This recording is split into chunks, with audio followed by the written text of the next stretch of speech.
दोस्तों जुगल sir online classes में आपका हार्दिक स्वागत है। जैसा कि आप देख रहे हो यहाँ पर डीएमआरसी का जो पेपर है ये दिल्ली मेट्रो का। तो दिल्ली मेट्रो के जो पेपर का अपन जिक्र कर रहे हैं, इस पेपर में आपको साफ साफ दिख रहा है कि यहाँ पर ये रोल नंबर वगैरह दिए गए हैं। आप देख रहे हो कहाँ पेपर हुआ है। यहाँ हाल ही में लेटेस्ट में पेपर हुआ था 21 फरवरी 2020 को, मतलब फुल ही अपडेट का। देख सकते हो 21 फरवरी 2020 का पेपर तो फुल अपडेट वाला है। जो आप देख सकते हो कि कैसा पेपर आया था। ये शिफ्ट था 9 बजे से लेकर के 10:30, मतलब 1.5 घंटे का पेपर था। यहाँ पर पोस्ट का नाम था मेंटेनर। देखिएगा मेंटेनर पोस्ट में जो है फीटर ट्रेड का पेपर था। क्यों, कौन सी ट्रेड का पेपर है? फीटर ट्रेड का। देख सकते हो आप। तो ये फीटर ट्रेड का पेपर है जो आज मैं हल कराने जा रहा हूँ। और पेपर है DMRC Delhi metro rail corporation limited का जो है पेपर है। अपने इसको एक एक करके हल करते हैं, क्लियर करते हैं कि किस टाइप के क्वेश्चंस अपने एग्ज़ाम में आए हैं और इसमें क्या क्या चीज़ें हुई है इन सब पर। चलो देखते हैं वन बाय वन। ठीक है, तो देखिए लैंग्वेज को लेकर के कोई भी परेशान मत होना, क्योंकि इसमें जो है 75 जो क्वेश्चन है, 75 क्वेश्चन है टोटल। कितने हैं? किसके? थ्योरी के। बाकी नॉन टेक के हैं। नॉन टेक का आपको पता ही है, टोटल 120 जो है क्वेश्चन अपने हुए थे। इन सब का अपन बात करेंगे, लेकिन अपन जो विशेष फोकस करेंगे वो 75 पर करेंगे, राइट है ना। लैंग्वेज को लेकर के यहाँ इंग्लिश आ रहा, हिंदी आ रहा, तो इनसे परेशान मत होना। ये लैंग्वेज तो आपकी आती रहेगी अलग अलग, तो इसको लेकर के बिल्कुल परेशान होने की ज़रूरत नहीं है। तो आपको ये परेशान होने की ज़रूरत नहीं है। चलो अपन शुरू से लेते हैं वन बाय वन करके। तो सबसे पहले एक पहले नंबर का क्वेश्चन पर चलते हैं कि क्या था क्वेश्चन में। ठीक है, ये टेक्निकल पार्ट है। कौन सा पार्ट है? सेक्शन। अपन टेक्निकल वाला सेक्शन ले रहे हैं, लिखा हुआ साफ साफ। तो टेक्निकल पार्ट में अपन यहाँ पर जिक्र कर रहे हैं। चलिए, सबसे पहला क्वेश्चन है इस टेक्निकल वाले में कि ये twist drill is made up of. मतलब यूँ कहना चाह रहा है कि एक जो ट्विस्ट ड्रिल होती है, ट्विस्ट ड्रिल मतलब मरोड़दार बर्मा। ट्विस्ट ड्रिल को बोलते हैं मरोड़दार बर्मा। तो बर्मा, हाँ, एक ट्विस्ट ड्रिल किसकी बनी होती है? एक मरोड़दार बर्मा जो होता है वो किसका बना होता है? तो ये क्वेश्चन जो पूछ रहा है, आप देखिएगा जितने भी कटिंग टूल है लगभग आप अच्छी तरह जानते हो हाई कार्बन स्टील के बने होते हैं या हाई स्पीड स्टील के बने होते हैं।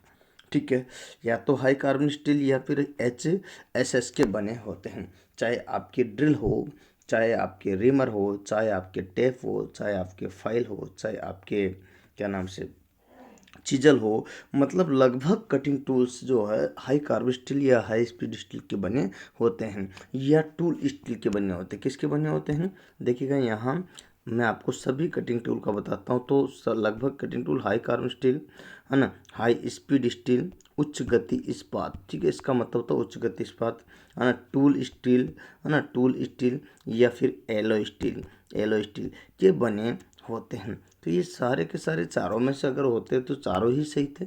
लेकिन स्पेशलाइज ड्रिल का जब जिक्र किया जाता है तो इस पर पहली प्राथमिकता हाई स्पीड स्टील को देनी पड़ेगी। किसको देनी पड़ेगी? हाई स्पीड स्टील को देनी पड़ेगी। चलिए और आगे बताता हूँ इसी के बारे में। तो माइल्ड स्टील की देखिएगा बात करते हैं तो MS बोलते हैं इसको। क्या बोलते हैं? MS। और MS का मतलब होता है, आप अच्छी तरह से जानिए। तो ये सारी सारी चीज़ें मैंने आपको बता दी। तो इसका तो आपको कैंसिल, इसका आपका एल्यूमिनियम एलो का कैंसिल और कॉपर एलो का कैंसिल। तो आप लोग को ये क्लियर करना था कि ट्विस्ट स्टील किसकी बनी होती है। तो यही चीज़ आपको स्पष्ट होता तो हाई कार्बन स्टील के, ठीक है, हाई स्पीड स्टील की।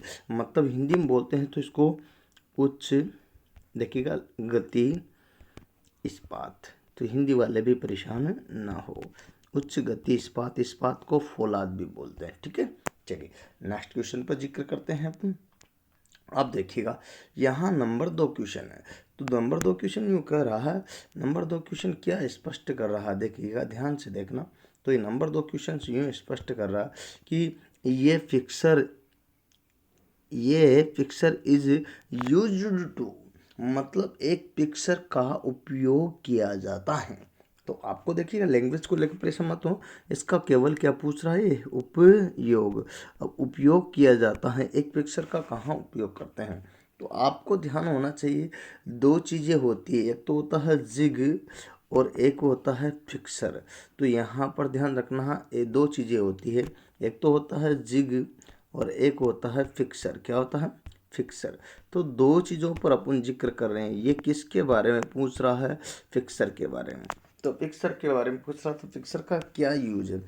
तो फिक्सर केवल किसी भी जॉब को, यहाँ ध्यान रखना, फिक्सर के द्वारा जॉब को केवल क्लैंप किया जाता है, गाइड नहीं किया जाता। केवल क्लैंप कर सकता है। क्या कर सकता है? क्लैंप कर सकता है और उसको होल्ड कर सकता है। क्या कर सकता है? क्लैंप और होल्ड। जबकि ये कौन कर सकता है? केवल फिक्सर। कौन?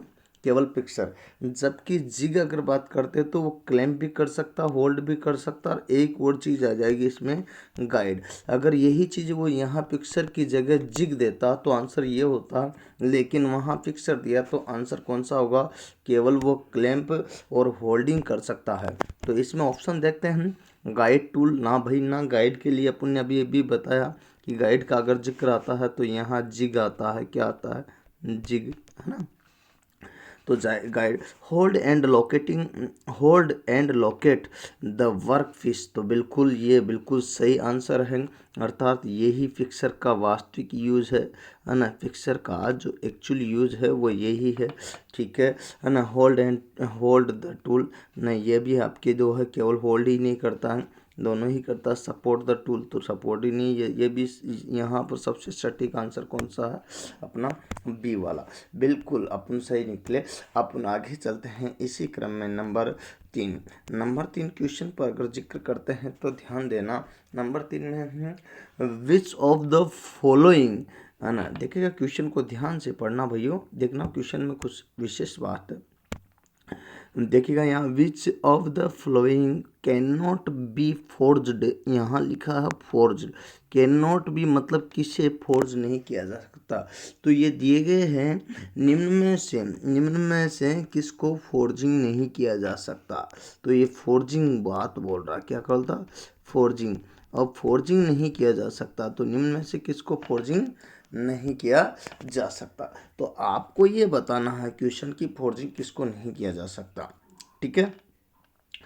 अब आपको पहला नंबर पे लेने हैं। तो आपसे पूछा जाता है कि कार्बन स्टील, भाई आपको ध्यान होगा अच्छी तरह से कि कार्बन स्टील को फोर्ज किया जा सकता है आराम से, कोई दिक्कत वाली बात नहीं होती है। पहली बात मैं आपको कुछ बेस बताता हूँ। इसमें एक चीज़ का जिक्र किया गया स्टील का। तो स्टील क्या होता है एक्चुअल में? आपको ये चीज़, स्टील का मतलब होता है इस्पात। क्या होता है? इस्पात, जिसे फौलाद भी कहते हैं। ये कार्बन और एपी का मतलब होता है लोहा, दोनों का मिश्रण होता है जिसे स्टील कहते हैं। अब तो क्लियर हुआ आपको स्टील। अब इसमें यहाँ पर जब कार्बन मिला देते हैं, क्या, तो ध्यान रखना, कार्बन मिलाया जाता है तो इसी को ही अपन क्या बोलते हैं? कार्बन स्टील बोलते हैं, जिसे आसानी से फोर्ज किया जा सकता है। कार्बन स्टील की अगर बात करते हैं तो कार्बन की मात्रा जो होती है इसमें, अगर मैं बात करना चाहूँगा तो कार्बन स्टील की अगर बात करते हैं तो कार्बन की मात्रा जो मिलाई जाती है वो 0.25 से लेकर के 1.5% तक मिलाई जाती हैं। और इसी आधार पर कार्बन को अपन वर्गीकरण करते हैं। वो आता है हाई कार्बन स्टील, और वो आता है लो कार्बन स्टील, और वो आता है यहाँ मीडियम कार्बन स्टील। तो 3 प्रकार के यहाँ पर कार्बन स्टील होते हैं। तो यहाँ आप समझ सकते हो। तो ये कार्बन के आधार पर अपन ने 3 प्रकार के बता दिए हैं। अब आपको कार्बन से लेकर कोई दिक्कत नहीं होगी। बात बनती है एलॉय वाली। तो एलॉय का मतलब होता है, यहाँ देखिएगा, इसको एलॉय वाले को जो मशीनिंग भी किया जा सकता, मशीनिंग और यहाँ फाइलिंग नहीं किया जा सकता। एलॉय स्टील को जो है आसानी से मशीनिंग व फाइलिंग नहीं किया जा सकता। क्या नहीं किया जा सकता? मशीनिंग नहीं कर सकते इसको, और न ही फाइलिंग कर सकते। फाइल के द्वारा जो कार्य किया जाता है वो फाइलिंग कहलाता है। ये दोनों कार्य किसमें नहीं कर सकते हैं? एलॉय वाले में, एलॉय स्टील में, ठीक है। तो ये बात आप ध्यान रखना। चलिए लास्ट में कॉपर वाला। तो कॉपर एलॉय तो जो है आपका एक मिश्रण होता है। जैसे यहाँ ब्रास का मतलब होता है पीतल। पीतल आपका जो बना होता है वो Cu+Zn बना होता है ना। पीतल यहाँ ब्रास का मतलब पीतल, Cu और Zn। इसी तरह से अपने यहाँ पर ये मिश्र एलॉय बनाने के लिए प्रयोग में लाया जाता है। तो ये कॉपर हो गया, ठीक है। अब बात करते हैं यहाँ पर कास्ट आयरन। इसका एक्चुअल सही आंसर कास्ट आयरन ही है। इसको क्या नहीं कर सकते हैं, फोर्ज नहीं कर सकते हैं, फोर्ज नहीं कर सकते हैं। किसको? Cast iron. कास्ट आयरन को बोलते हैं ढलवा लोहा, और ढलवा लोहा जितनी भी मशीनों की बॉडी बनी होती है वो कास्ट आयरन की ही बनी होते हैं। तो ढलवा लोहे को अपन फोर्ज नहीं कर सकते। भाइयों ध्यान देने की बात है, कोरोना की वजह से मैं आपको इसमें करा रहा हूँ सारे के सारे, ये मैं बोर्ड पे भी करा था परंतु मैं नहीं करा पा रहा हूँ क्योंकि इसकी वजह यह है कि स्टूडियो जो है दूर रह गया है, और आपको पता है इधर उधर बाहर जाना सही नहीं है। अभी कितनी सख्ती बरती जा रही है, याद होगा अच्छी तरह से, तो यही चीज़ आपको ध्यान रखनी है। देखो नेक्स्ट क्वेश्चन का अगर जिक्र करते हैं तो आपको दिखाई दे रहा है यहाँ साफ साफ कि gamma rays are not generated by. इसका मतलब ये है हिंदी में कि गामा किरणें किस में उत्पन्न नहीं की जा सकती। नॉट का मतलब नहीं, किस में उत्पन्न नहीं की जा सकती है। ऑप्शन है nuclear fusion, lighting, radioactive nucleus welding. इन सभी का अगर बात करते हैं तो किस में उत्पन्न नहीं की जा सकती है? वेल्डिंग में। लेकिन इनको विस्तार से मैं बताता हूँ कि क्या क्या होता है एक्चुअल में गामा किरणों की उत्पत्ति के। देखिएगा यहाँ इन सभी का अपन क्लियर करते हैं। एक्चुअल में न्यूक्लियर फ्यूजन का मतलब होता है परमाणु संलयन। क्या होता है? परमाणु संलयन। और परमाणु जो संलयन की बात करते हैं, किसकी? परमाणु संलयन की अगर बात करते हैं तो संलयन जो अभिक्रिया है इसमें यहाँ पर आपको पता है कि अल्फा, बीटा एंड गामा, यहाँ पर अल्फा, बीटा और गामा किरणों की उत्पत्ति की जाती है आसानी से। अतः ये तो आंसर होगा, यहाँ नहीं वर्ड है, अतः ये तो होगा ही नहीं, बात खत्म होगी। लाइटिंग का मतलब होता है प्रकाश। तो आपसे पूछा जाता है कि प्रकाश किरणें किस प्रकार की किरणें होती है, तो आपको बताना है प्रकाश किरणें इलेक्ट्रोमैग्नेटिक होती है, अर्थात वैद्युत चुंबकीय तरंगे हैं। प्रकाश किरणें किस प्रकार की है? वैद्युत चुंबकीय तरंगे हैं। अतः ध्यान रखना है इसका मतलब यहाँ पर। लेकिन यहाँ पर भी अल्फा, बीटा एंड गामा यहाँ पर इस तरह से जो है ना इनमें भी उत्पन्न की जा सकती है, दिक्कत नहीं आती है आराम से, तो गामा उत्पन्न हो सकती है। रेडियो एक्टिव मतलब यहाँ पर आप जानते हो एटॉमिक न्यूक्लियर, इसका मतलब अच्छे से परमाणु नाभिक के रेडियोधर्मी। इसका मतलब ये होता है परमाणु नाभिक के रेडियोधर्मी में भी इसका यूज होता है। तो इनमें भी अल्फा, बीटा एंड गामा किरणों की उत्पत्ति पाई जाती है। ये क्वेश्चन में पूछ रहा है कि किस में नहीं पाई जाती है, अतः इन तीनों में तो पाई जाती है, तो ये तो राइट है। बट किस में नहीं पाई जाती है? वेल्डिंग में। अतः इसका आंसर होगा नहीं के अनुसार वेल्डिंग बिल्कुल सटीक और सही आंसर होगा। अब आपसे क्वेश्चन ये भी तो आ सकता है कि वेल्डिंग में कौन सी किरणें पाई जाती है। एक्चुअल में जो वेल्डिंग होती है उसमें यहाँ पर किरणों की अगर बात करते हैं तो एक तो होती है अल्ट्रा वॉयलेट वेव, ठीक है। एक होती है, इसको बोलते हैं पराबैंगनी किरणें। कौन सी? पराबैंगनी किरणें, ठीक है। तो पराबैंगनी किरणें जो है इसमें पाई जाती है। एक और पाई जाती है वो है इंफ्रारेड।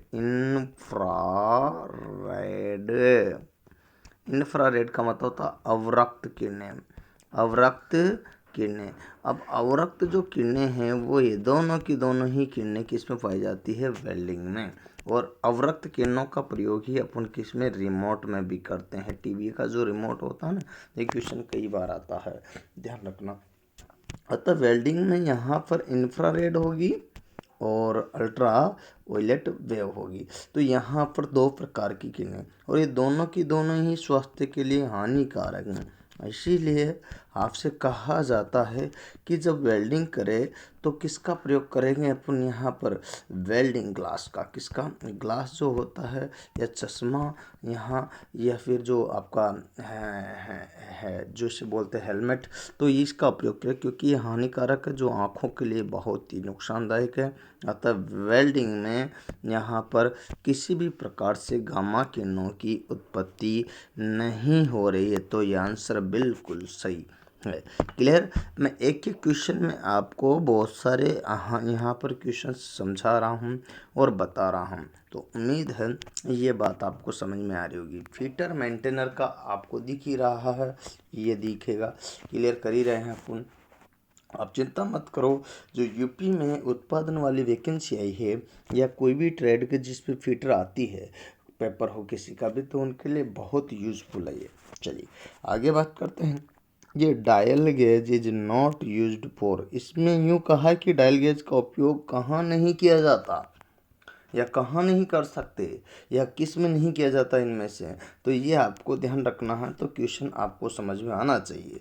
तो डायल गेज का मतलब होता है, यहाँ डायल टेस्ट इंडिकेटर का नाम सुना होगा आपने, डायल टेस्ट इंडिकेटर है ना, सूचक यंत्र, जो कि जिसे डायल टेस्ट कहते हैं, डायल गेज कहते हैं। अब इसका यूज कहाँ पर नहीं किया जाता है, बाकी जगह तो किया जाता है कि नहीं, अब कहाँ नहीं कर सकते हैं।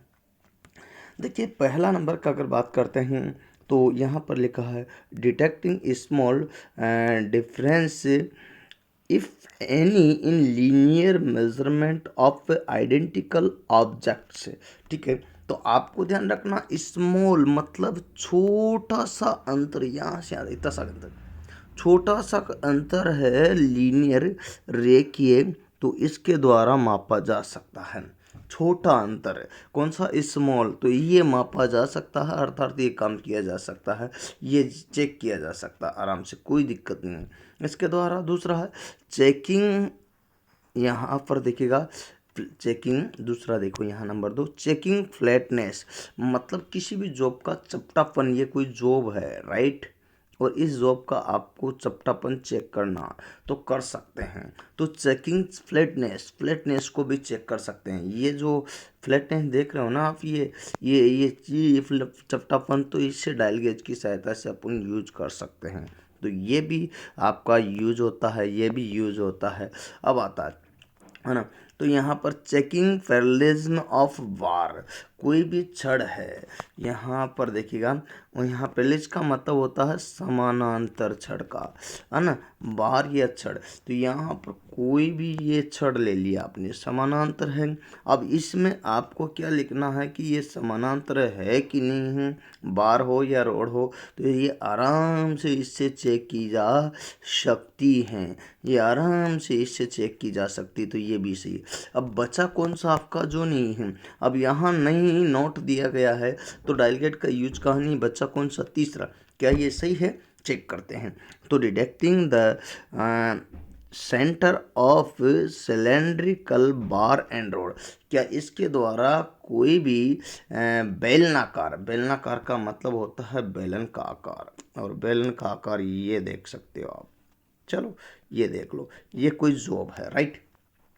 अब बेलनाकार जॉब का सेंटर ज्ञात करना, तो ये कैसे ज्ञात कर सकते हैं, तो इससे यहाँ डायल गेज की सहायता से कोई सेंटर ज्ञात नहीं कर सकते हैं, इसका फ्लैटनेस चेक कर सकते थे, लेकिन बेलनाकार का नहीं, यहाँ पर तो संभव ही नहीं। इसका मतलब जैसे मान लीजिए कोई सिलेंड्रिकल जॉब हो गया राइट, देखना, अब इस सिलेंड्रिकल जॉब में, इस बेलनाकार जॉब में आपको ज्ञात करना है कि इसका सेंटर, तो इसके लिए या तो बेल पंच यूज करोगे तो सेंटर ज्ञात कर लेगा, या फिर अपन जो है यहाँ पर ओड लेग कैलिपर की सहायता भी, इधर लगाया चाप, इधर लगाया चाप, और ये सेंटर ज्ञात हो गया, या इधर लगाया चाप, इधर लगाया, ये सेंटर ज्ञात हो गया, तो उसकी सहायता से अपन यहाँ कर सकते हैं। ठीक है, यहाँ पर तो बेल पंच हो गया, ओड लेग कैलिपर हो गया, इनकी सहायता से अपन इसका सेंटर ज्ञात कर सकते हैं, तो ये आपका यहाँ इसका यूज नहीं किया जाता है, इसी कारण से ये आंसर बिल्कुल सही है। बाकी सभी जगह पर किया जाता है, और यहाँ नहीं का पूछा है, तो यहाँ आपका नंबर 3 आंसर बिल्कुल सही है। ओके, चले आगे नेक्स्ट बात करते हैं अपन यहाँ, तो देखना विच क्वेश्चन अगला, which of the following is non Persian instrument. Non Persian का मतलब होता है यहाँ, पर्शियन का मतलब एक्चुअल में होता है सूक्ष्म मापी, और नॉन का मतलब यहाँ सूक्ष्म मापी नहीं है।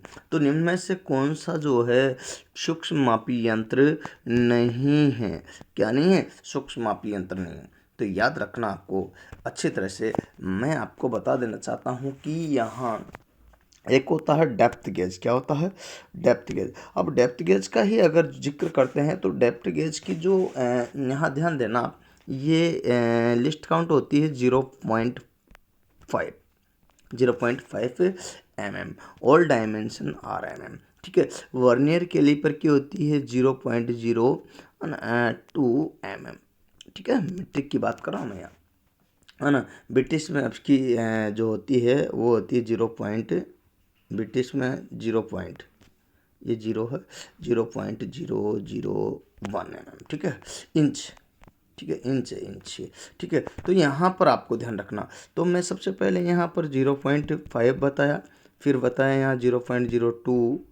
ठीक है, और माइक वर्नियर माइक यहाँ गेज कोई सा भी हो, ध्यान देना यहाँ पर गेज कोई सा भी हो, माइक्रोमीटर की होगी 0.01 mm। ठीक है, ये चीज़ आप करना। ठीक है, और स्लिप गेज की एक माइक्रोन के बराबर होती है 0.00, है, ध्यान रखना 0.00। स्लिप गेज की बात कर रहे हैं तो यहाँ पर 1 mm। ठीक है, तो ये चीज़ आपको ध्यान रखनी है। तो इसका मतलब यहाँ पर 0.5 और यहाँ पर 0.2 और यहाँ पर, तो ये भी सूक्ष्म लग रहा क्योंकि एक माइक्रोन के बराबर है। ये भी सूक्ष्म लग रहा है, ये भी माइक्रोन से तो नहीं है लेकिन उससे कम है, 100वां भाग है। ये 50वां भाग है कि एक mm का, एक mm का जो है 50वां भाग है, ये आधा ही भाग है एक mm का। तो डेप्थ गेज मुझे जो है यहाँ नॉन पर्शियन मेजरमेंट लग रहा है। तो निम्न में से कौन सा सूक्ष्म मापी यंत्र नहीं है? याद रखना। तो यहाँ आपको बताना है कि डेप्थ गेज सूक्ष्म मापी नहीं है, बाकी सभी सूक्ष्म मापी है।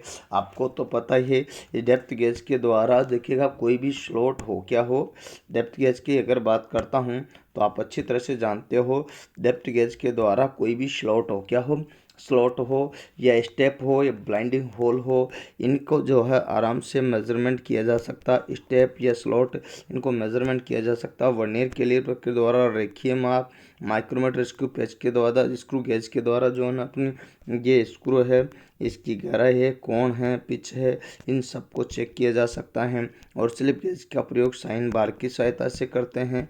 किसकी सहायता से? साइन बार की सहायता से, जो बहुत ही ज़्यादा प्रयोग अच्छा होता, परिशुद्धता में बना होता है, जिसे गेज ब्लॉक भी कहते हैं। क्या कहते हैं? गेज ब्लॉक, क्योंकि इसमें बहुत सारे गेज लगे रहते हैं इसलिए गेज ब्लॉक कहते हैं। और इससे जो है बनाया था जॉनसन ने, तो इसे जॉनसन गेज के नाम से भी जानता है। तो जॉनसन गेज भी इसे ही कहते हैं।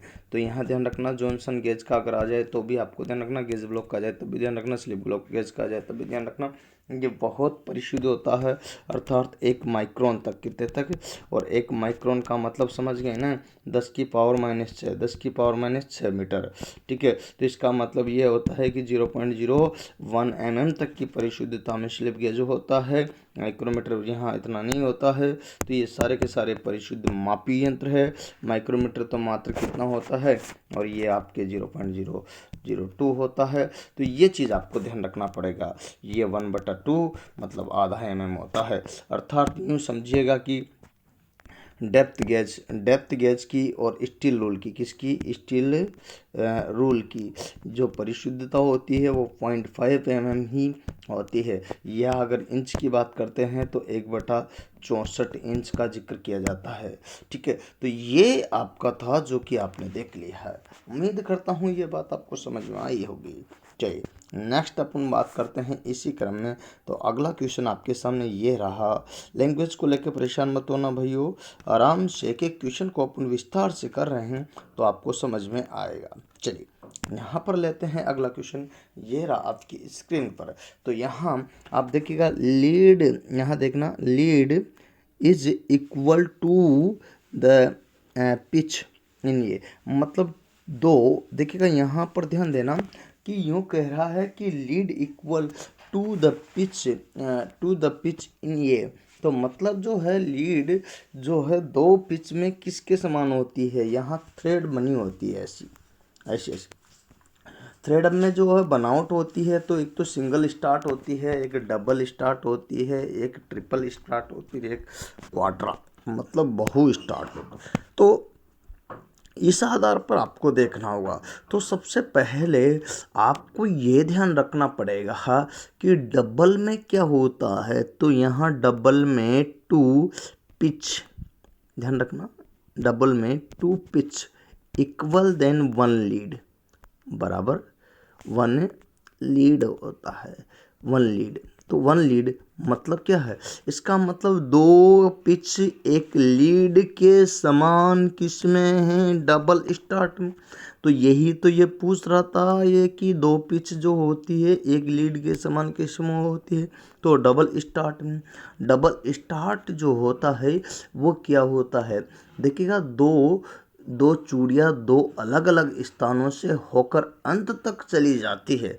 दो चूड़ियाँ दो अलग अलग स्थानों से होकर अंत तक चली जाती है, उसे डबल स्टार्ट कहते हैं। क्या कहते हैं, डबल स्टार्ट थ्रेड कहते हैं। दोहरी शुरुआत चूड़ियाँ कहा जाता है। सुन रहे हो ना बात को। अब चूड़ी की लीड पिच से दोगुना होती हैं, अर्थात मैंने साफ साफ लिख दी है आपको यहाँ पर टू पिच इक्वल देन बराबर यहाँ पर जो है आपके वो वन लीड के होती है, राइट। या यूँ कहे कि यहाँ वन लीड बराबर टू पिच। तो बात एक ही है, कोई फर्क नहीं पड़ता। सबसे पहले लीड क्या होती है, पिच क्या होती है, ये चूड़ियाँ होती है, ठीक है। एक चूड़ी के सेंटर से पास वाली दूसरी चूड़ी के सेंटर के बीच की दूरी ये तो पिच कहलाती है, नज़दीक वाला कोई भी हो सकता। अब पिच से दुगना बड़ा होता है लीड। तो यहाँ दुगना बड़ा, सॉरी ये नहीं, पिच से दुगना बड़ा होता है लीड। तो ये पिच है, तो ये पिच से दुगना बड़ा हो गया अपना पास लीड। तो ये जो यहाँ से यहाँ तक की दूरी लीड कहलाती है। तो इस टाइप से समझ सकते हो आप। तो दो पिच से मिलकर के एक लीड का निर्माण जनरली होता है। पर ये डबल स्टार्ट की बात करते हैं। अब अगर बात सही है आप है कि ट्रिपल स्टार्ट यहाँ है, तो ट्रिपल स्टार्ट में क्या होगा, ट्रिपल में मतलब यहाँ पर देखिएगा अलग अलग स्टेप की अलग अलग बात आती है, इसमें कोई भी दिमाग लगाने की ज़्यादा ज़रूरत नहीं है। ट्रिपल का मतलब है कि इसमें तीन या तीन से अधिक स्थानों से जो है तीन में ट्रिपल मतलब तीन से, कितने, तीन से। इसका मतलब यहाँ जो पिच होगी ना, पिच, तो यहाँ तीन पिच होगी, तीन पिच से जो मिलकर के बराबर होगा एक लीड, क्या होगा, एक लीड के बराबर होगा। तो इसे ट्रिपल स्टार्ट कहते हैं। तो यहाँ से देखिएगा है ना, तीन चूड़ियाँ तीन अलग अलग स्थानों से होकर के अंत तक चली जाती है, उसे ट्रिपल स्टार्ट कहते हैं। मतलब यहाँ पर ट्रिपल का मतलब होता है तिहरा शुरुआत चूड़ियाँ कहते हैं। तो ये आपको समझ। अब बचा कौन सा, सिंगल स्टार्ट। तो सिंगल स्टार्ट थ्रेड किसे कहते हैं, एक्चुअल में सिंगल स्टार्ट में लीड, ध्यान रखना, लीड बराबर पिच दोनों की दोनों ही होती है। ये आपसे पूछा जा सकता है। अब तो ध्यान रखना, अब तक तो ये पूछा गया, अब ये भी पूछा जा सकता है कि पिच जो है लीड की कितनी क्या होती है, तो कौन से दोनों बराबर किस में होती है, तो सिंगल स्टार्ट में, ठीक है, जिसमें एक स्थान से शुरू होकर के अंत तक चली जाती हैं। तो यहाँ पर ये देखिएगा एक स्थान से चूड़ी शुरू होती है अंत तक चली जाती है, तो ये दोनों बराबर होती है। तो एक लीड है तो एक पिच, दो लीड है तो दो पिच, तो ये इक्वल होगी, तीन है तो तीन मतलब बराबर, राइट, समझ रहे हो ना। तो ये सिंगल स्टार्ट है। अब आता क्वाड्रा का मतलब होता है बहु, अर्थात मल्टी स्टार्ट थ्रेड। अब मल्टी का मतलब होता है, यहाँ देखिएगा इसमें तीन तक तो अपन पहुँच गए थे, तीन या तीन से अधिक स्थानों से चूड़ियाँ अलग अलग तक पहुँचती है,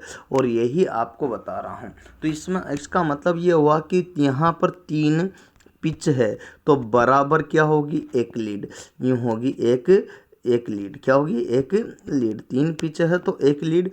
यहाँ चार पिच है तो यहाँ एक लीड, यहाँ 5 पिच है, तो यहाँ पर एक लीड। तो इस टाइप से होती है, आपको ध्यान रखना है। तो ये कंडीशंस क्लियर कर लेना है। इसमें 3 या 3 से अधिक स्थानों से चूड़ियाँ अलग अलग होते अंत तक चली जाती हैं, जो कि आपको क्वाड्रा कहलाता है। चलिए, उम्मीद करता हूँ ये भी बात आपको समझ में आई होगी। अब बात आती है यहाँ पर, निम्न में से कौन सा, देखिएगा, निम्न में से कौन सा, ध्यान दीजिएगा, है ना। तो ये चीज़ क्लियर करना है आपको कि क्वेश्चन है, निम्न में से कौन सा संपर्क प्रकार सतह फिनिशिंग मापक यंत्र है। एक्चुअल में ये क्वेश्चन है आपके contact type surface finish measurement instrument हैं। तो ये आपसे क्वेश्चन पूछा गया। अब आपको यहाँ पर बताना है, तो देखिएगा ये कॉन्फोकल माइक्रोस्कोप तो ये नहीं है बिल्कुल। ये लेज़र के सिद्धांत पर सारे के सारे, सबसे पहले ये बात बताता हूँ कि ये सारे लेज़र के सिद्धांत पर कार्य करते हैं, लेज़र किरणों की सहायता से, है ना। स्कैनिंग लेज़र माइक्रोस्कोप ये है, ये भी नहीं है आपका, ठीक है। अब यहाँ पर देखिएगा डायमंड स्टाइलस प्रोफिलोमीटर, इसके द्वारा सरफेस फिनिशिंग मेजरमेंट किया जाता है ना, सतह मापक की जाती है। डायमंड स्टाइलिश प्रोफिलोमीटर, डायमंड का क्यों, क्योंकि ये सरफेस जब मापते हैं तो डायमंड सबसे हार्ड होता है, कठोर होता है, सो घिसता नहीं है, और घिसता नहीं है, परिणाम स्वरूप आप अच्छी तरह से जानते हो कि डायमंड स्टाइलस प्रोफिलोमीटर का अगर जिक्र करते हैं तो आप समझ ही गए होंगे। देखिएगा यहाँ पर यही बात है। तो कोपरहेंस स्कैनिंग यहाँ पर मीटर का भी प्रयोग अपन यहाँ पर कर लेते हैं, जो कि आप देख ही गए होंगे। चलो, ये सारी की सारी, ये flat belt has a cross section. Next question आपके लिए रहा, आपकी स्क्रीन पर लिखा हुआ है कि ये flat belt has a cross section, मतलब एक जो चपटी बेल्ट का अनुप्रस्थ काट कैसा होता है, ये क्वेश्चन है। तो बेल्ट जो होती है इस टाइप से होती है, ये देख रहे हो ना आप, इस टाइप से फ्लैट चपटी वाली बेल्ट, ये इस टाइप से थोड़ा सा इसमें ये रहता है, ठीक है, यहाँ पर इस टाइप से रहता थोड़ा सा, ये इस टाइप से। तो ये फ्लैट बेल्ट का क्रॉस सेक्शन नहीं पूछ रहा है, कटाक्ष क्षेत्रफल या अनुप्रस्थ काट क्षेत्रफल, कटाक्ष क्षेत्रफल या अनुप्रस्थ काट क्षेत्रफल कैसा होता है, इसका जिक्र कर रहे हैं अपन यहाँ। तो आपसे पूछा गया, तो आपको ये कैसे लग रहा है, ये यहाँ से यहाँ तक ले लो या पूरा ही ले लो, ये 3 भाग ले लो, तो ये क्षेत्रफल पूरा का पूरा कैसा लग रहा है, मुझे तो ऐसा लग रहा है, ये जो पूरा क्षेत्रफल है ये ऐसा लग रहा है जैसे कि ये क्या हो, आयत हो, क्या हो, आयत हो, अर्थात आयत है तो आयताकार, कौन सा कार, आयताकार। अब आयताकार को इसमें कौन सा आंसर है, तो आयताकार किसे कहते हैं, ध्यान रखना यहाँ पर, अगर बात का समझिएगा तो आयताकार का मतलब होता है रेक्टेंगुलर, क्या होता है, रेक्टेंगुलर, और रेक्टेंगुलर को बोलते हैं यहाँ आयताकार। तो इसका आंसर होगा रेक्टेंगुलर, आयताकार। आपसे कहा जाए कि ट्रेंगुलर, तो ट्रेंगुलर नहीं होगा, ट्रेंगुलर किस में होगा, जब वी बेल्ट होगी, कौन सी बेल्ट होगी, वी। तो वी आकार की जब बेल्ट होगी तो उसमें आपका ट्रेंगुलर आंसर होता है। तो ट्रेंगुलर का मतलब त्रिकोणी होता, तो यहाँ त्रिकोणी है ना, है ना। ट्रिपोडाइल का मतलब होता है समलंबाकार, ये होता ही नहीं समलंबाकार, तो यहाँ पर नहीं होगा। इसका मतलब होता है समलंबाकार, कौन सा, समलंबाकार, ठीक है। तो ध्यान रखना ये बात। इसके बाद सर्किल का मतलब होता है यहाँ पर जो है वर्तीय, तो वर्त के रूप में भी इसका नहीं होता है, तो ये ध्यान रखना, तो वर्त के रूप में भी इसका आंसर होगा ही नहीं। तो इस तरह से आपके क्वेश्चन पूछे जाते हैं 1 बाय 1। तो जो आप देख रहे हो यहाँ पर क्रमशः जिसका जिक्र अपन यहाँ पर कर रहे हैं, तो यहाँ देख पा रहे हो आप, तो यही चीज़ें हैं। नेक्स्ट क्वेश्चन है, निम्न में से किस धातु के तार नहीं खींचे जा सकते हैं, मतलब किसके तार नहीं खींचे जा सकते हैं, ये क्वेश्चन रहा आपके सामने आपकी स्क्रीन पर। अब आप देखो कि इसमें से किसके तार नहीं खींचे जा सकते हैं। चलिए, तो निम्न में से देखिएगा किस धातु के तार खींचे जा सकते हैं, तो ये क्वेश्चन अपना, इस पर अपन बात करते हैं तो टंगस्टन जो है नहीं खींचे जा सकते। ध्यान रखना इस बात को, नहीं वाला गोला कर दिया मैंने, नहीं, यहाँ कर खींचे जा सकते। तो याद रखना कि ये जो टंगस्टन मतलब होता है तन्य होता है, क्या होता है, टंगस्टन जो होता है वो तन्य होता है और कठोर होता है, ये इसके गुण हैं। लेकिन तन्य जहाँ पर भी आ जाता है इसको बोलते हैं डक्टाइल, और डक्टाइल का कंडीशन है कि इसके तार आसानी से बनाए जा सकते हैं। तो ये आंसर तो आपका जो है इसके खींचे जा सकते हैं, ठीक है। बट आपको वजह है टंगस्टन को अपन लिखते हैं डब्ल्यू से, इसका एस को होता है शिलाइट। क्या होता है? शिलाइट या फिर वल्फरमाइट। ठीक है, बात करते हैं टंगस्टन की ही। तो टंगस्टन देखिएगा यहाँ पर इसको आसानी से तन्यता होती है, इसमें कोई दिक्कत नहीं होती है। अब अपन बात करते हैं टंगस्टन के बाद ढलवा लोहा। ढलवा लोहा के तार नहीं बनाए जा सकते, अतः ये आंसर बिल्कुल सही होगा। ये आंसर ही आपका है, क्योंकि ये भंगुर होता है, खींचेंगे तो भंगुरता होगी, ये भंगुर होता है। दूसरी बात है यहाँ पर जो ढलवा लोहा आपको बता देता हूँ, तन्ने नहीं होता है और इसको आघात वर्धनीय आज चोट नहीं मार सकते, है ना, मेलिएबल नहीं होता है। तो ढलवा लोहा क्या नहीं होता? एक तो मेलिएबल नहीं होता। क्या होता है? मेलिएबल नहीं होता है। एक फोर्जिंग योग्य नहीं होता है। क्या? फोर्जिंग योग्य। और एक जो है ना डक्टाइल नहीं होता, तन्ने, ये गुण इसके अंदर जो है नहीं पाए जाते हैं। राइट, इसका मतलब ये है कि इसके खींच करके तार नहीं बनाए जा सकते। तो राइट एकदम सही है ढलवा लोहा, जिसको कास्ट आयरन बोलते हैं। क्या बोलते हैं? कास्ट आयरन बोलते हैं, जिसको क्यूपोला फर्नेस में तैयार करते हैं। किस भट्टी में तैयार करते हैं? क्यूपोला फर्नेस में। ठीक है, तो आप देख पा रहे हो यहाँ पर अगला आता है मैग्नीशियम। मैग्नीशियम की अगर बात करते तो इसका आयस को होता है मैग्नेटाइट। क्या होता है? मैग्नेटाइट। इसका एस के मैग्नेटाइट या फिर एक और एस होता है, वो होता है डोलामाइट। क्या होता है?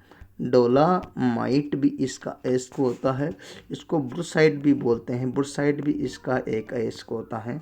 तो ये इसके एस को होते हैं। इसको Mg से व्यक्त किया जाता है मैग्नीशियम को। ठीक है, इसके बाद चांदी के बारे में तो आपने सुना ही होगा, है ना। चांदी को सिल्वर बोलते हैं, जिसे Ag से व्यक्त किया जाता है। किससे? Ag से व्यक्त किया जाता है। इसका अर्जेंटाइट जो है As को होता है, अर्जेंटाइट या फिर रूबी सिल्वर। क्या होता है? रूबी सिल्वर इसका जो है एस को होता है। ठीक है, चांदी की बात करते हैं तो चांदी का गलनांक 960 होता है। कितना होता है? 960 होता है। चांदी का गलनांक 960 डिग्री होता है। ठीक है, डिग्री सेल्सियस होता है। अगर बात करते हैं चांदी का चालकता में देखिए, चाहे ताप की हो चाहे विद्युत की हो, दोनों में इसका स्थान प्रथम आता है। प्रथम स्थान। तो सर्वाधिक चालक कौन है? चांदी। सबसे अधिक चालक कौन है? तांबे। सबसे अधिक ताप किस में प्रभावित होता है? चांदी में। तो जो अच्छा चालक होता है वो ताप का और विद्युत का दोनों का ही अच्छा चालक होता है। ये बात आपको याद रखनी पड़ेगी। ठीक है, तो यहाँ पर आपने क्लियर कर लिया। नेक्स्ट क्वेश्चन आपको मैं बता देना चाहता हूँ कि एक्सटर्नल टेपर, ध्यान दीजिएगा, यहाँ पर ध्यान दीजिएगा। नेक्स्ट क्वेश्चन आपके लिए रहा, एक्सटर्नल टेपर कौन सी? External taper can be measured by, मतलब किसके द्वारा? बाह्य टेपर को मापा जाता है। किसके द्वारा? बाहरी टेपर को मापा जाता है। तो यहाँ पर अगर बात करते हैं तो स्मॉल होल गेज, कौन सा? स्मॉल होल गेज के द्वारा अपन माप सकते हैं। तो यह बाह्य टेपर में सबसे पहला आता है स्मॉल होल गेज, जो कि आप देख सकते हैं यहाँ पर। तो यहाँ स्मॉल होल गेज जिसे बोर गेज भी बोलते हैं। क्या बोलते हैं? Bore gauge. तो बोर गेज भी बोला जाता है। तो ध्यान रखना। हाँ, इसके द्वारा यहाँ पर जो है क्या नाम से टेपर को नहीं मापा जा सकता है। तो स्मॉल होल गेज के द्वारा, बोर गेज के द्वारा बोर का व्यास मापा जाता है, डाया। क्या? डाया मापा जाता है, व्यास। ठीक है, अगर बात करते हैं तो प्लग गेज के द्वारा, यहाँ पर आपको याद होगा, तो प्लग गेज के द्वारा भी जो है अपने इसमें गो और नॉट गो लिखा रहता, गो लिखा रहता, नॉट गो लिखा रहता। गो वाला हिस्सा चला जाता है, नौ वाला नहीं चल जाता। किस में चला जाता है? ये वाला भाग है, मान लीजिए, है ना। अब इस भाग में, एक भाग में अपन क्या प्लग गेज डाल देते हैं इस टाइप से, तो ये इसका जो है व्यास माप लेता है, डायामीटर। तो ये आपको ध्यान रखना है। ओके, तो यहाँ पर इधर अब आता है टेपर रिंग गेज। ये टेपर रिंग, तो टेपर के लिए देखिएगा यहाँ लिखा हुआ टेपर, तो टेपर माप देता है। रिंग बनी हुई है जो एक्सटर्नल माप को माप लेती है, बाहरी माप, तो इसका ही यूज करते हैं यहाँ पर। बाह्य टेपर को मापने के लिए इसी का यूज करते हैं। तो बाहरी टेपर मापने के लिए टेपर रिंग गेज का ही उपयोग किया जाता है। ये सबसे सटीक इसका आंसर है। अच्छा, बात और बता देना चाहता हूँ कि तो फिर थ्रेड रिंग गेज का यूज कहाँ करते हैं, ये भी आपको ज्ञात होना चाहिए कि थ्रेड रिंग गेज का उपयोग कहाँ करते हैं। तो आउटसाइड चूड़ियाँ जो है, आउटर चूड़ियाँ जो है, उसके मापन के लिए किसका यूज करते हैं, यहाँ आउटर चूड़ियाँ, बाहरी थ्रेड के लिए इसका यूज किया जाता है। ये बात आपको याद रखनी होगी। चलिए, ये बात भी क्लियर हो गई आपको। अपन इसी क्रम में और आगे बढ़ते हैं तो आपको एक एक चीज़ क्लियर हो। नेक्स्ट क्वेश्चन आपके लिए ये रहा, जिसमें अपन जिक्र कर रहे हैं यहाँ पर कि the hardest constituent of steel is, मतलब स्टील का वह कौन सा घटक है जो सबसे ज़्यादा कठोर है, सर्वाधिक कठोर, कौन सा यहाँ पर सबसे अधिक जो है कठोर है, जिसका अपन यहाँ जिक्र कर रहे हैं। तो ये सर्वाधिक कठोर कौन सा वाला हिस्सा है जिसका अपन यहाँ पर बात कर रहे हैं। तो सर्वाधिक कठोर वाले भाग की बात कर ली। चलो, अब अपन बात करना चाहते हैं तो पहला नंबर का है, ये स्टील की जो स्ट्रक्चर है, घटक है, बेनियट। यहाँ पर बात करते हैं तो ये आपको ध्यान रखना है कि 125 से लेकर के 550 डिग्री सेल्सियस तक जब स्टील को गर्म किया जाता है तब तो बेनियट अवस्था प्राप्त होती है, जो कि आपको सर्वाधिक हार्ड नहीं होती है। ओके, बात बताऊँ तो पियर लाइट किसे कहते हैं, ये होता है यहाँ पर पियर लाइट की अगर बात करते हैं तो यहाँ एफ ई फेरस का अयस्क होता है। और बात करते हैं एक सीमेंटाइट में, यहाँ पर सी का मतलब कार्बन मत समझना, सीमेंटाइट होता है। तो एफ ई का मतलब फेराइट और सीमेंटाइट दोनों के जो मिश्रण से बना होता है उसे पियर लाइट कहते हैं, जो कि 71 प्लस जो होता है 13, तो ये मिल करके जो निर्माण किया जाता है वो होता है पियर लाइट का। किसका?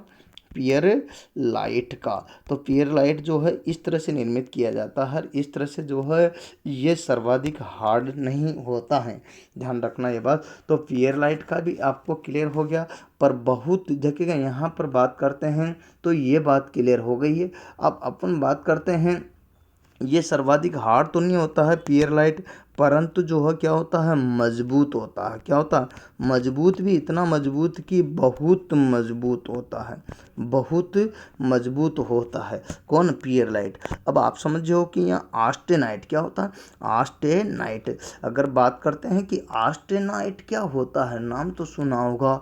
स्टील का मतलब होता है इस्पात को जब अपर क्रिटिकल टेम्परेचर पर गर्म किया जाता है तो क्या किया जाता है, तो उसका फुल आंतरिक संरचना में फुल चेंज हो जाता है। क्या हो जाता है?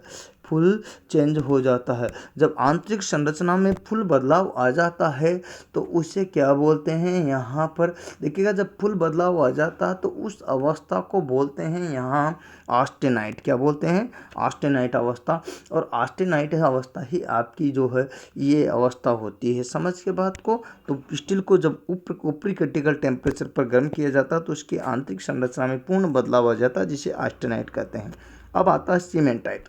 सीमेंटाइट क्या होता है इसको समझना है। सीमेंटाइट का मतलब होता है, यहाँ पर ध्यान देने की बात है कि एक तो होता है फेराइट, मतलब यहाँ पर फेराइट मतलब ए पी से लिख रहा हूँ मैं यहाँ, और सी का मतलब कार्बन होता है। यहाँ उस सीमेंटाइट नहीं लिख रहे हैं, कार्बन। तो इन दोनों को मिला करके अपन क्या करते हैं कि जब निर्मित करते हैं तो वो अवस्था अपन को प्राप्त होती है सीमेंटाइट। कौन सी? सीमेंटाइट। अब सीमेंटाइट अवस्था तो अपन को प्राप्त होती है, लेकिन ये अवस्था सर्वाधिक क्या होती है, भंगुर, और क्या होती है, हार्ड। तो सर्वाधिक हार्ड एवं भंगुर जो होती है वो कौन सी होती है, सबसे अधिक कौन सी होती है, यहाँ पर सीमेंटाइट ही होती हैं। दोस्तों क्लियर कर लेना है। नेक्स्ट कंडीशन अपन क्लियर करते हैं तो आपको स्पष्टीकरण हो रहा होगा। एक एक क्वेश्चन को मैं स्पष्ट कर रहा हूँ। नेक्स्ट क्वेश्चन आपके लिए ये रहा आपकी स्क्रीन पर। तो क्या है, देखिए, देखना यहाँ पर, वाट इज ये डाइनट। डाइनट क्या है? डाइनट क्या है? ये है क्वेश्चन की डाइनट है क्या चीज़। चलो ये भी क्लियर हो जाए। तो इसमें सबसे पहली बात आते हैं कि डाइनट का क्या यूज है। तो ये सबसे पहले मैं आपको बताता हूँ डाइनट के द्वारा जो ये नट है, मान लीजिए आपका, और इसमें जो चूड़ियाँ है ये चूड़ियाँ जो है ख़राब हो जाती है, तो ख़राब चूड़ियों को ठीक करने के लिए भी डाइनट का प्रयोग करते हैं। ठीक है ना, जिसे आप समझ सकते हो। अब पहला है नट यूज, ये nut use to cut internal thread on pipe. आप जानते हो इंटरनल थ्रेड ऑन पाइप, ये पाइप है, इस पाइप में आंतरिक चूड़ियाँ काटना है, तो इसके लिए अपन किसका उपयोग करेंगे? टेप का। किसका उपयोग करेंगे? टेप का। इसके लिए अपन टेप का उपयोग करेंगे, न कि अपन यहाँ डाई का। राइट।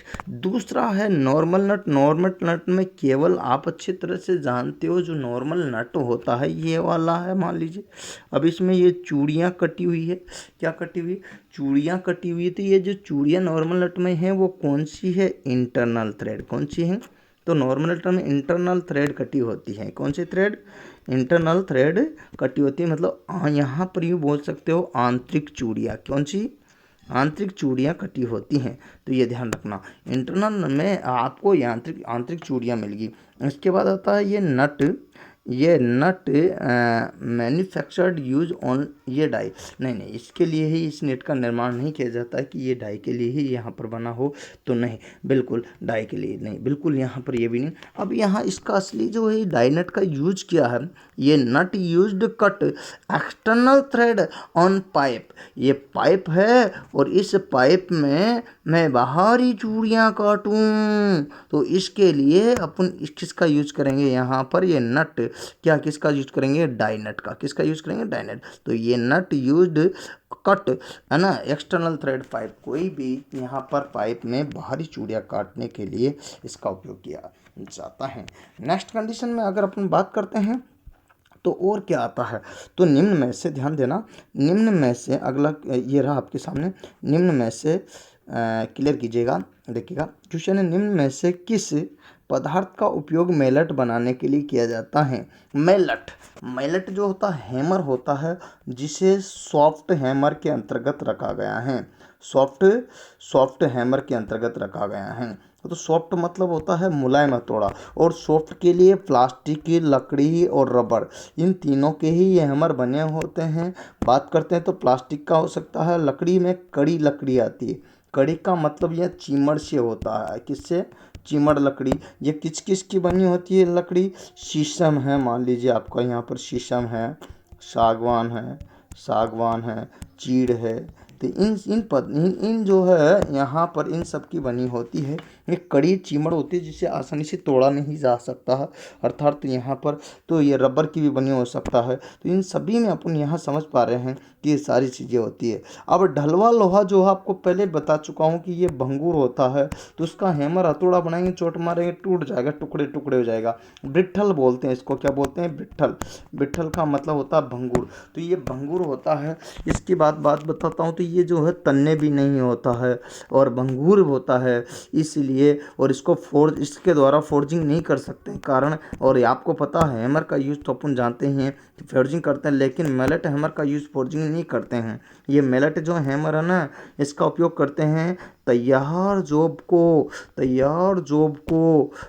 को मशीन में फिट करने हेतु, मशीन में फिट करने के लिए इसका उपयोग करते हैं। लेकिन आपको अच्छी तरह से पता है मशीन में फिट करना, या फिर यूँ समझ सकते हो, आपने देखा हो तो बियरिंग देखा होगा, बेरिंग को शाफ्ट में फिट करना है। किसमें? बेरिंग को शाफ्ट में फिट करना है, तो किसका प्रयोग करेंगे? यहाँ पर मैलेट हैमर का। किसका प्रयोग करते हैं? मैलेट हैमर का। तो ये मैलेट जो हैमर आप देख रहे हो, ये सॉफ्ट हैमर के अंतर्गत रखा जाता है तैयार जॉब को मशीन में। या शीट मेटल जानते हो ना आप, धातु चद्दर, शीट मेटल धातु चद्दर शॉप में भी इसका यूज किया जाता है। तो क्या यूज होता है धातु शॉप में? यहाँ पर शीट को क्या करने के लिए? प्लेट बनाने के लिए, प्लेट या फिर मोड़ने के लिए किसका उपयोग करते हैं? यहाँ पर मैलेट हैमर, लकड़ी के हैमर का या प्लास्टिक के हैमर के, रबर के हैमर का, जिससे कि वो खराब, ऐसा क्यों करते हैं कि खराब ना हो और आराम से उसमें फिट भी हो जाए। ये चीज़ आपको दिखाई दे रही है। चलिए मैं आगे बात करना चाहता हूँ आपसे इसी क्रम में। तो यहाँ पर ये तो क्लियर हो ही गया होगा। इसके बाद अगर और बात करते हैं तो नेक्स्ट क्वेश्चन आपका ये रहा 15वें नंबर का, और 15 नंबर के क्वेश्चन का अपन यहाँ जिक्र कर रहे हैं। तो 15 नंबर के क्वेश्चन में आप अच्छी तरह से देख पा रहे होंगे कि यहाँ पर ये क्या क्या होता है। तो देखिए ध्यान से देखना, क्वेश्चन नंबर अगला, शेपर, देखिएगा यहाँ पर, शेपर मशीन में किस यंत्र का उपयोग अग्र स्टॉक से तेज पश्च स्टॉक बैकवर्ड स्टॉक प्राप्त करने के लिए किया जाता है। तो शेपर मशीन में किस यंत्र का उपयोग करते हैं अपन की आगे से ज़्यादा तेज पीछे दौड़ा दे, मतलब आपको जो गति करानी है वो आगे इतना तेज दौड़ रहा है फास्ट, इतना तेज दौड़ रहा फास्ट, लेकिन उससे भी ज़्यादा क्यूक इधर दौड़ दे। तो ऐसा जो होता है नाम आपको, अरे क्यूक, क्यूक का मतलब ही होता है फास्ट, और रिटर्न का मतलब होता है वापिस, वापिस।